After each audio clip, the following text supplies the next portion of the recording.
세상에 떠도는 기묘한 그 담들. 첫 번째 이야기. 원한으로 뭉친 그 남자의 기운을 막지 못했다.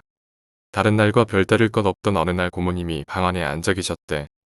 그리고 문 밖에서 대기하던 손님이 들어왔는데 그 손님 뒤로 그때까지 한 번도 느껴보지 못했던 엄청나게 흉악한 기운이 느껴지더라는 거야.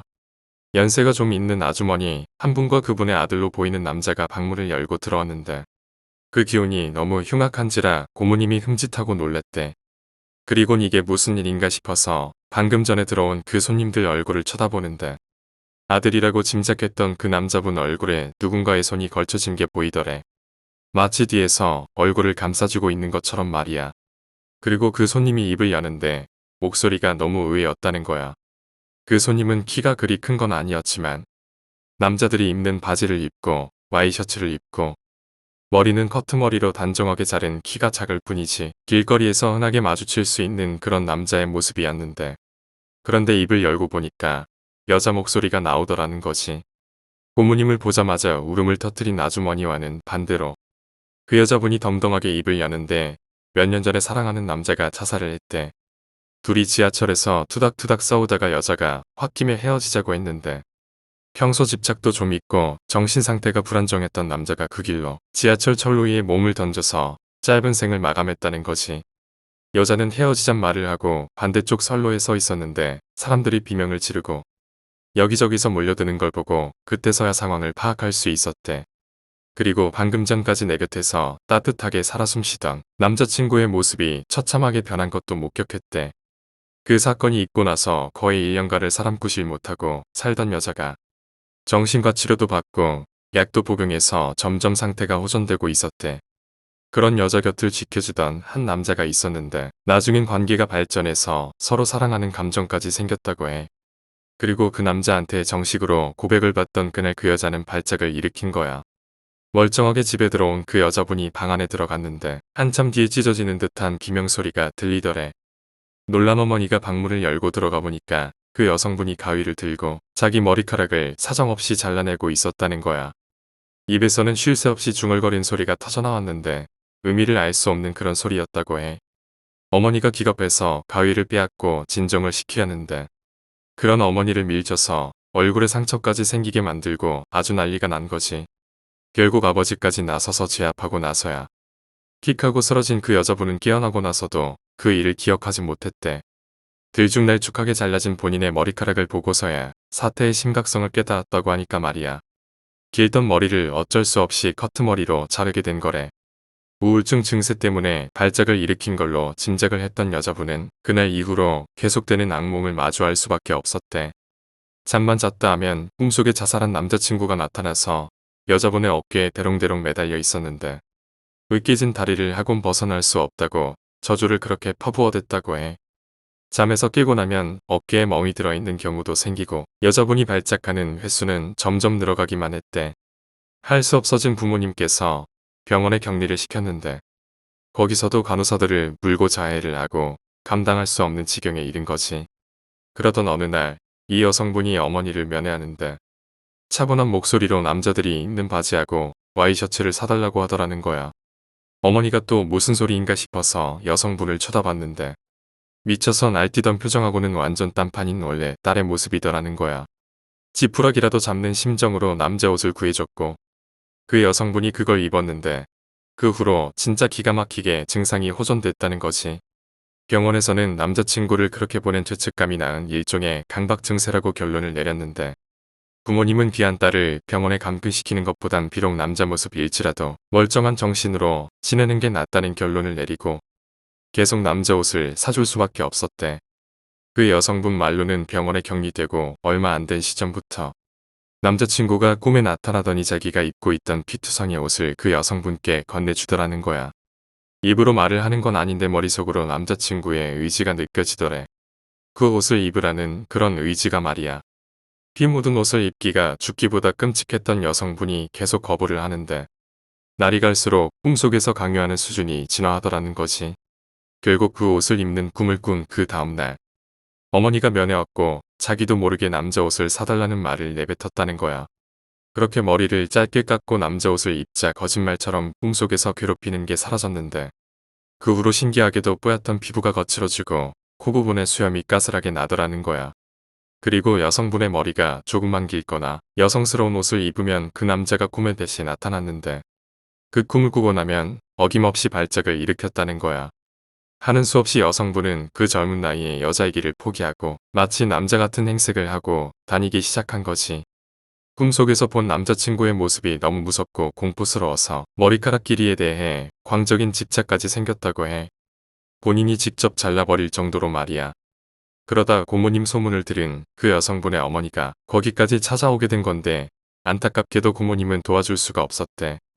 문을 열고 들어오는 그 순간부터 원한으로 똘똘 뭉친 그 남자의 기운이 느껴졌는데 고모님의 힘으론 막을 방법이 도저히 없었다는 거지.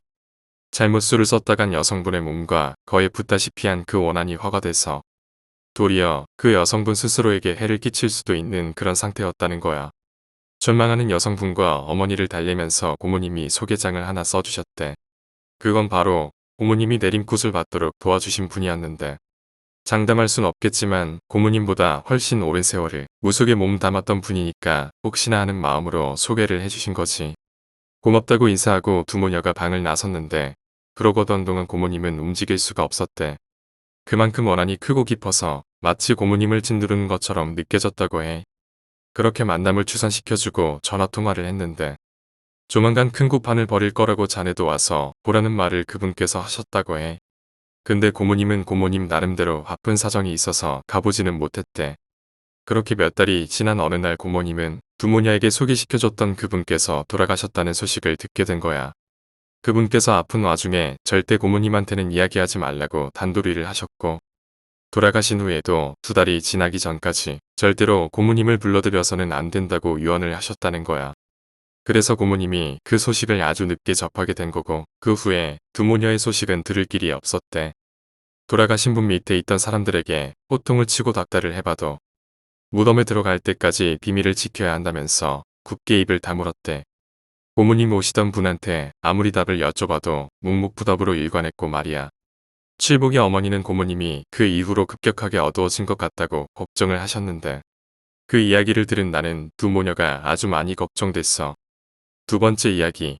노젓돈. 우리 할아버지가 돌아가시고 내가 중학교 1에서 2학년 때쯤 증조할머니가 돌아가셨어.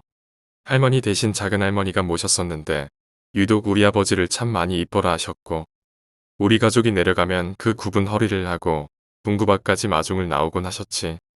돌아가시기 며칠 전쯤 식사도 못 하시고 아무래도 오늘 내일 할 것 같다는 연락을 받고 부랴부랴 내려갔는데 상태가 조금씩 호전되기도 하셨고 아버지 직장이 그렇게 오래 자리를 비울 수가 없는지라 어쩔 수 없이 올라오겠어. 그때 거동도 불편하셨는데 아버지 손을 꼭 잡고 조심히 올라가라고 하면서 그 와중에도 차 조심하라고 손자 걱정하시던 증조할머니를 지금도 잊을 수가 없어. 그렇게 올라온 그날 저녁 증조할머니는 숨을 거두셨고 우리 아버지가 돌아가시기 전까지 후회로 남는 몇 가지 일 중 하나가 됐지. 증조할머니의 장례를 치르고 가족 모두 평범한 일상으로 돌아왔는데 나한테 여러 명의 사촌 동생들이 있는데 그 중에 한 녀석이 아프기 시작한 거야. 작은 아버지의 아들로 나랑은 나이로 따지면 동갑인데 내가 빠른 생년이라 학년으로 보면 나보다 1살 아래인 그런 녀석이었거든. 누구보다 빠르게 남들과는 다르게를 모토로 엄청 사고를 치고 다니는데 나한테는 꼬박꼬박 형아라고 부르는 밉지 않은 아이였어. 처음에는 감기에 걸린 줄로만 생각했는데 나중엔 학교도 못 갈 정도로 아프기 시작한 거야. 작은 어머니가 대학병원에 가서 진찰도 받아보고 했는데 특별히 몸에 이상이 있는 건 아니었대. 정밀검사를 받아보자고 해서 병원에 입원을 했는데 그 이후로 급속하게 상태가 나빠져서 음식물도 못 삼키고 수액에 의존해서 하루하루를 버티게 된 거야. 그게 증조할머니가 돌아가시고 거의 한 달 사이에 일어난 일이었는데 부모님을 따라 나도 면회를 간 적이 있었거든. 그 건강하던 아이가 한 달 만에 삐쩍 말라서 산송장이 되어 있는데 작은 어머니는 식음을 전폐하다시피 계시더라고. 근데 그때 내가 사춘기님이 왕림하셨을 때라 친구들과 우르르 몰려다니면서 하지 말라는 짓은 다 하고 다녔거든. 지금 생각하면 자다가도 자동 반사적으로 입으로 아이킥을 날리게 되는데 암튼 그런 시절인지라 어른들에 대한 이유 없는 반항심이 극에 달했고 그런 나를 어떻게든 바른 길로 인도하려 어머니가 가진 애를 쓰던 때라 사실 작은 집 일에 크게 신경을 못 썼어. 그래서 중간 부분은 나도 잘 모르겠고 그냥 얼마 안 지나서 자연스럽게 건강을 회복하고 다시 잘 학교를 다녔다라고만 알고 있었는데 우리 아버지가 돌아가시고 밤을 새던 장례식장에서 그 사촌 동생이 저 때의 이야기를 다시 들려주게 된 거야. 그래서 알게 된 이야기지. 증조할머니 상을 치르고 며칠 안 된 어느 날 밤 사촌 동생이 자면서 꿈을 꾸는데 꿈속에서 증조할머니를 본 거야. 검은 옷을 입은 사람이 지게를 메고 증조할머니를 그 위에 태우고 어딘가로 가는 그런 뒷모습을 보고 있었는데 갑자기 그 사람이 할머니를 지게에서 패대기를 치더라는 거야. 주변에 안개가 낀 것처럼 흐릿하게 보이는데 땅바닥에 쥐저앉은 증조할머니가 주머니를 막 뒤적이더니 나중엔 아예 주머니 자체를 뒤집더래. 그리고 막 무언가를 찾는 것처럼 보였는데 결국 못 찾았는지 그 사람을 보고 사정사정을 하더라는 거야. 말소리까지는 안 들렸는데 상황으로 봐서 할머니가 무언가를 부탁하는 것 같았고 그 사람은 매몰차게 거절하는 것 같은 그런 느낌이었다고 해. 한참을 그렇게 보던 사촌 동생이 증조할머니가 너무 애원을 하니까 안 되겠다 싶어서 그쪽으로 다가가려는데 무언가에 막힌 것처럼 앞으로 나갈 수가 없었대. 근데 그때 증조할머니가 사촌 동생 있는 쪽을 물끄러미 쳐다보더니 네 발로 기다시피 해서 다가오더래. 근데 증조할머니도 마치 벽에 부딪힌 것처럼 앞으로 나오지는 못하고 사촌 동생이 있는 그 자리 근처에서 계속 맴돌기만 하시더라는 거야. 꿈속에서도 그 모습이 너무나 안타까워서 한참을 묵어 울었다고 해. 그리고 그 꿈을 꾼 다음 날부터 이 녀석이 아프기 시작한 거지. 눈만 감았다 하면 증조할머니가 나타나는 같은 꿈이 계속 반복되고 음식에서는 이상한 썩은 냄새 같은 게 맡아지고 정말 몸의 기운이 다 나빠나간 것 같은 그런 느낌이었다고 해. 그 말을 하면서 자긴 그때 딱 이렇게 죽는구나 싶은 마음까지 들었다고 하니까 얼마나 힘들었을지 대충 짐작이 됐어. 그렇게 지옥 같은 나날들이 계속되는데 어느 날 작은 아버지가 병원에 있는 사촌 동생한테 옷을 입히더니 등에 업고 어딘가로 향하더래. 그렇게 작은 아버지가 향한 곳이 바로 절이었는데 사촌 동생은 몸에 힘이 하나도 없으니까 작은 아버지가 눕히는 대로 가만히 있을 수밖에 없었대. 근데 그런 사촌 동생을 본 스님 한 분이 호통을 치면서 아무리 어리다 해도 손대지 말아야 할 것이 있는데 네 스스로 화를 자초한 거라며 엄청 혼을 내더라는 거야. 작은 아버지가 깜짝 놀래서 그게 무슨 소리냐고 하니까 아들놈한테 직접 물어보라고 하시더니 그것 때문에 돌아가신 분이 편하게 가지도 못하고 지금 기어서 가고 있는 거라고 원통하다 원통해 그 소리를 반복해서 하시더래. 작은 아버지가 아파서 드러누워 있는 사촌 동생한테 저게 무슨 소리냐고 다그쳐서 물어봤대. 사연인 즉슨 이 녀석이 증조할머니 상을 치르는 동안 작은 어머니를 도와서 증조할머니 방을 치웠는데 방에 있는 장롱 한 구석에 비단 같은 천으로 곱게 쌓여있는 뭔가를 발견한 거야. 이게 뭔가 싶어서 천을 풀러보니까 어이없게도 요강이 나왔는데 그 요강 속에 1,000원짜리 만원짜리 지폐들이 수북하게 쌓여 있더라는 거야. 그걸 본 이 녀석이 옥심에 눈이 멀어 냅다치 주머니에 쑤셔넣고 작은 어머니한텐 비밀로 한 거지. 사촌 동생한테 이야기를 들은 작은 아버지는 있는 힘껏 녀석의 뺨을 후려갈겼대.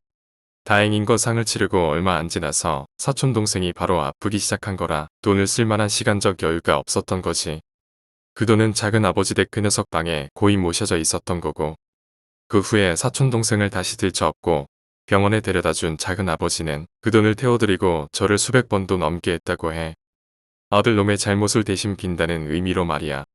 그게 효과가 있었던 건지는 모르겠는데 사촌 동생도 점점 기력을 회복했고 증조할머니가 꿈에 나타나는 일도 없었다고 하더라. 작은 어머니한테는 절대 이야기하지 말라고 신신당부를 하신 터라. 아직까지도 이 일은 나와 그 녀석 작은 아버지만의 비밀로 간직하고 있어.